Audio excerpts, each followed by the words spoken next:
Hi, I'm Rose Levy Beranbaum. Most people think of cheesecake as hearty diner fare, but look at this elegant presentation, fancy enough for a dinner party. Today on Baking Magic, we're making the special cheesecake presentation with lady fingers surrounding it in a crown and a Biscuit Roulade using the same cake.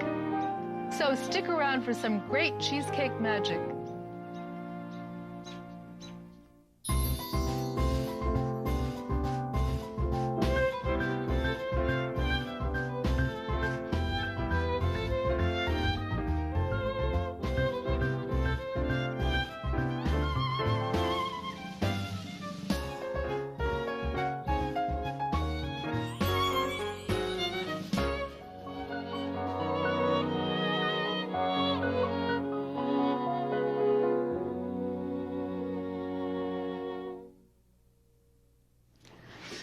This is a very unusual kind of liner for cakes because it's called teflon paper and it can be used many, many times, maybe up to 100.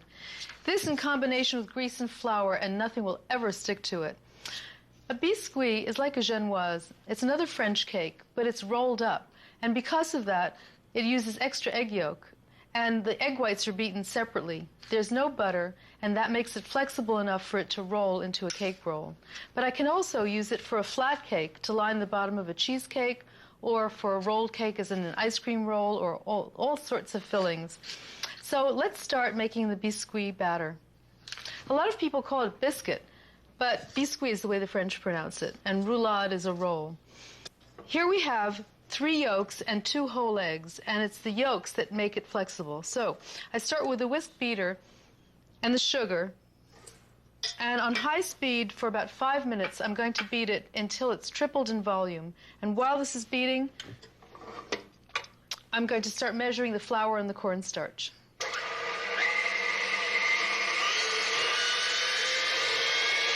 We're using 1 1/4 ounces or 1/3 of a cup flour. And I'm combining it with cornstarch because that makes it even silkier and softer. And to make sure that it doesn't deflate the batter, I'm going to sift it twice. Once also so that the cornstarch and flour can get together, and the second time I'm going to sift it directly over my beaten eggs. Now you can see how light it is in color and how very thick, and that's because of all the air that's been beaten into it. So, before I beat the egg whites, oh, forgot the vanilla. Not too late. And the reason I always put the vanilla in at the end is because it's volatile, which means it has alcohol and it will evaporate if it's beaten around. So I want to put it in at the very end. And now I'm going to sift the flour directly on top of this, and it can sit there without mixing in until I'm ready to mix in the egg whites.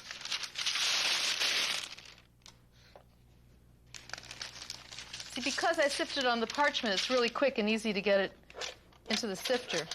Whenever you beat egg whites or whole eggs and you have all this volume, you want to work quickly so you don't lose it. I have 4 egg whites in this bowl, and I'm going to beat them with 1/8 of a teaspoon of cream of tartar per white, so that way I won't have to worry about ever overbeating them. That will be 1/2 teaspoon of cream of tartar total. But you noticed I'm washing my beater, my whisk beater, because if there's even a trace of fat, and egg yolk is fat, or any oil in the bowl, the egg whites will never beat stiff, no matter whether you put the cream of tartar in or not. It can be wet, but it must not be greasy. If your bowl has been sitting in the kitchen unused for a while, it will accumulate grease just from the air. So be sure and rinse it with a little bit of vinegar even. Now you also notice that I've saved a little bit of the sugar from the whole egg and yolk mixture to beat with the egg whites. I always do that when I'm going to beat egg whites separately.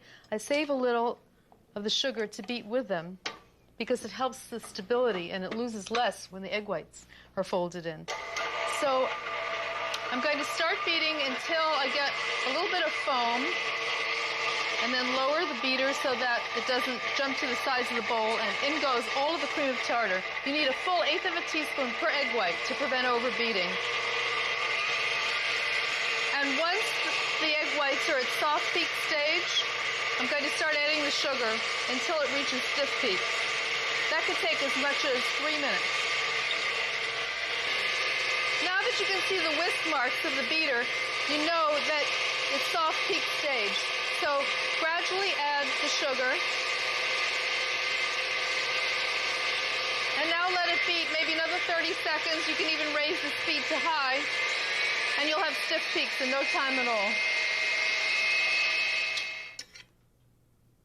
Now you can see that this is what they call bec d'oiseau, the beak of a bird. Can you see it's like a little bird beak?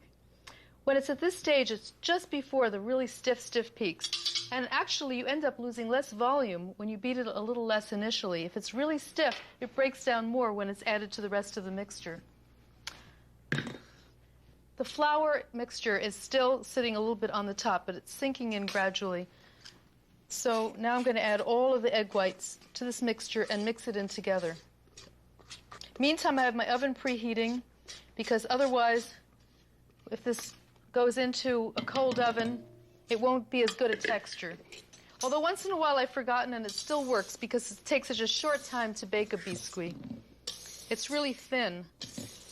And now I'm folding in the two mixtures together using a balloon whisk.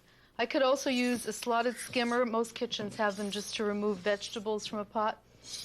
Or a flat rubber spatula, but that breaks it down a little faster and a little more.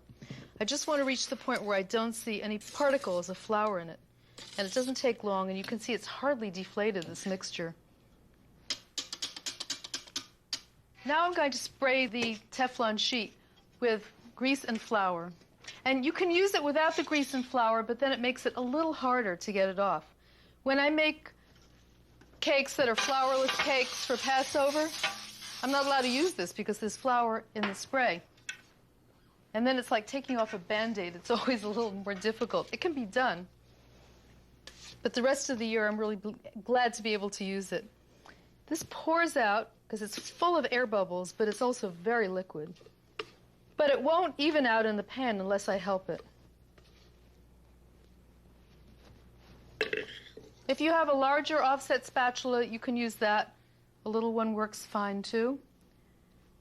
And the Teflon sheeting didn't go quite up to the edge of the pan, so I'm going to try to stick onto that sheet. But if I go past it, I can dislodge it, since I've sprayed and greased it anyway, greased and floured it, after it bakes. So the oven is preheating to 450 degrees.